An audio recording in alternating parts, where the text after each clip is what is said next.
video, I'm showing you how to make Mars bar caramel balls. And here they are. And of course, here's me trying some. So delicious, guys. Super easy to make and no cooking involved. Ingredients you will need: biscuits of your choice, 1 tablespoon of dulce de leche, half a can of condensed milk, Mars bars, 2 tablespoons of cocoa, and icing sugar to roll. Blend your biscuits, add them to a bowl, then you're going to add 2 tablespoons of cocoa, give that a mix. Then you're going to chop up your Mars bars into little tiny pieces, and then you're going to toss them in the biscuit. Once added to the biscuits, you are going to then add your caramel and condensed milk, and then you're going to mix to well combine.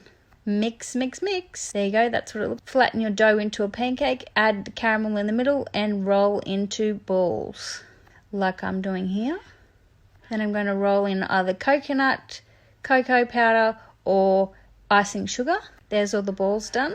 So icing sugar, cocoa, and coconut, I'm rolling them in. Roll them in whatever you'd like. Put them in the fridge to chill and enjoy. How simple is that to make? Why don't you give it a go?